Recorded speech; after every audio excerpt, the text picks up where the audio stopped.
स्वागत आहे तुमचं आमचं आणि आपल्या सर्वांचं आवडतं यूट्यूब चॅनल गावरान बेस्ट एक्सपर्ट. हेल्दी मेवा गावरानच खावा. तर मंडळी, आपण मागचा व्हिडिओ बनवला होता की आपल्या फार्मवर जर पाणी साठत असेल, ते पाणी जर पक्ष्यांनी पिलं तर काय काय आजार होऊ शकतात किंवा किती गंभीर परिणाम आपल्याला भोगावे लागू शकतात, या विषयावर आपण मागचा व्हिडिओ बनवला असेल. तुम्ही जर तो व्हिडिओ बघितला नसेल तर आपल्या डिस्क्रिप्शनमध्ये लिंक दिलेली आहे, तिथे जा आणि तो व्हिडिओ नक्की बघा. तर आजचा व्हिडिओ म्हणजे आज असा टॉपिक घेऊन आलो आहे. आज नवीन उद्योजकाला जर आपल्याला गावरान कुक्कुटपालन चालू करायचं आहे तर चालू करण्या अगोदर आपल्याला कुठली कुठली तयारी केली पाहिजे, या विषयावर आपण आजचा विषय घेऊन आलेलो आहे. त्या अगोदर म्हणजे आपल्या चॅनलला तुम्ही जर सबस्क्राईब केलं नसेल तर सबस्क्राईब करा. व्हिडिओ आवडला तर लाईक नक्की करा आणि शेअर करायला विसरू नका. आणि हो, बेल आयकॉन जरूर दाबा, जेणेकरून आपला व्हिडिओ आला तर तुम्हाला लगेच नोटिफिकेशन पडेल. तर मंडळी, आजचा विषय आपला असा आहे की ठीक आहे, आता आपलं ठरलं आपल्याला गावरान कुक्कुटपालन करायचं आहे. तर गावरान कुक्कुटपालन करताना तर आपला बेसिक अभ्यास असणं, मी मागच्या व्हिडिओमध्ये पण तुम्हाला सांगितलं होतं की कुठला व्यवसाय आपल्याला चालू करायचा म्हटलं तर त्या व्यवसायाचा आपल्याला अभ्यास करणं खूप गरजेचं आहे. मग आता अभ्यास करायचं म्हणजे काय, तर मंडळी आपल्या बाजारपेठेचा आपल्याला अभ्यास हवा. तर त्यामध्ये 2 टॉपिक येतात. तर आपल्याला बाजारपेठ संशोधन हा पहिला टॉपिक येतो. तर बाजारपेठ संशोधन मंडळी कसं करायचं, आता बाजारपेठ संशोधन या विषयामध्येच सर्व काही लपलेलं आहे. संशोधन म्हणजे काय, आपण शोधलं पाहिजे.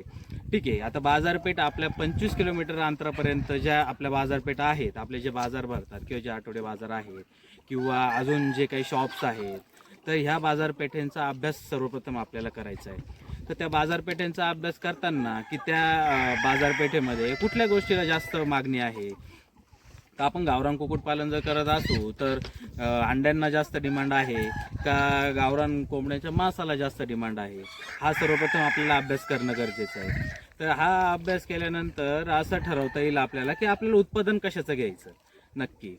आणि त्या बाजारपेठेत जे ग्राहक उपलब्ध आहे, तर त्या बाजारपेठेत आपल्या 25 किलोमीटर अंतरांच्या बाजारपेठेत साधारण आपला ग्राहक वर्ग किती आहे आणि त्या ग्राहक वर्गाची डिमांड काय आहे. आता ग्राहक वर्गांची डिमांड जर अंड्यांना जास्त असेल तर आपल्याला अंड्यांकडे वळणं गरजेचं आहे. सपोज त्यांना मांसाची डिमांड जास्त असेल तर आपल्याला मांसाकडे वळणं गरजेचं आहे. तर त्यासोबतच तो ग्राहक वर्ग की त्याची अपेक्षा काय आहे ही जाणून घेणं खूप गरजेचं आहे. तर त्या जाणून घेताना जर आपल्या कॉम्पिटिटरला, सपोज आपले जे बाजारपेठेमध्ये आपण काम करणार आहोत तिथे त्या मालाला त्या ग्राहकांना क्वालिटी हवी असेल, त्यानंतर सपोज त्यांना सर्व्हिस चांगली मिळत नसेल, त्यांची अपेक्षा असेल तुमच्याकडनं की आम्हाला जो सर्व्हिस चांगली प्रोव्हाइड करेल आम्ही त्यांच्याकडनं माल खरेदी करू. आता सर्व्हिसमध्ये काय येतं की त्याच्या सर्व्हिसमध्ये सपोज त्यांना घरपोच डिलिव्हरी हवी आहे का, हे पण त्यामध्ये येतं. तर याचा तुम्ही अभ्यास करा आणि ग्राहक वर्गांच्या ज्या अपेक्षा आहेत त्या जर आपण पूर्ण नक्की करू शकलो तर आपण टॉपचा बिझनेस किंवा त्या बाजारपेठेमध्ये आपला ब्रँड हा टॉपला असेल, यात काहीच एक शंका नाही.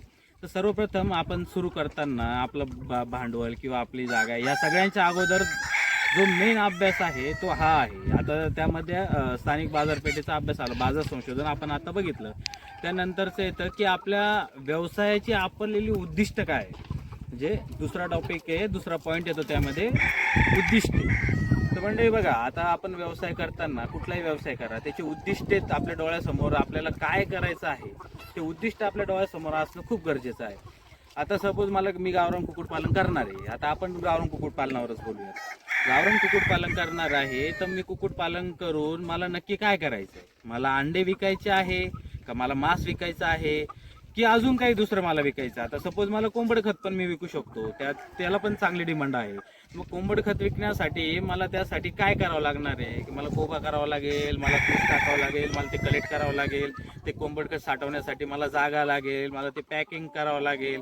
या सर्व गोष्टींचा पण तुम्हाला अगोदरच अभ्यास करावा लागेल. त्यानंतर अंडी विकायची म्हटलं तर अंडी विकण्यासाठी मला ती जात तशी निवडावी लागेल.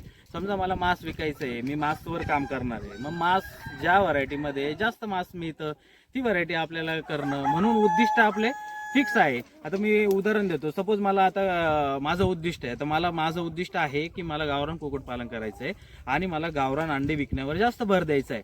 तर मग माझं काम काय आहे, माझ्या बाजारपेठेमध्ये मला अंडी किती रिक्वायरमेंट आहे. समजा माझ्या पेठेमध्ये मला काम करत असताना मला रोजचे कमीत कमी 200 अंड्यांची मला गरज आहे. हा जर तुमच्याकडे अभ्यास असेल तर मित्रांनो एकदम सिंपल गणित मांडता येतं की 200 अंड्याची पूर्तता करण्यासाठी मला 600 कोंबड्यांची गरज आहे. हे गणित लगेच तुमच्या डोळ्यासमोर येतं किंवा मांडायला सोपं जातं. त्यामुळं ह्या दोन गोष्टींचा कुठलाही व्यवसाय चालू करा. आपण गावरान कुक्कुटपालनाबद्दलच बोलतोय, तर गावरान कुक्कुटपालन करताना सर्वात प्रथम बाकीचे अभ्यास न करता तुमच्या स्थानिक बाजारपेठेचा अभ्यास आणि तुमच्या व्यवसायाचे उद्दिष्ट हे 2 पॉईंटवर तुम्ही नक्कीच काम करा. अगोदर त्याच्यावर अभ्यास करा, ते फिक्स करा आणि नंतर पुढच्या स्टेपकडे वळा.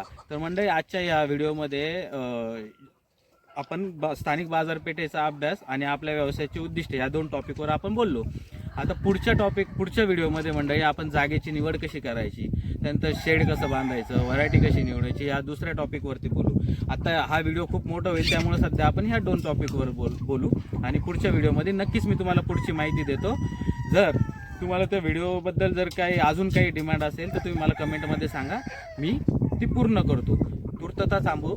तोपर्यंत हा व्हिडिओ जर तुम्हाला आवडला असेल तर नक्कीच लाईक करा, शेअर करा आणि सबस्क्राईब करायला विसरू नका. धन्यवाद.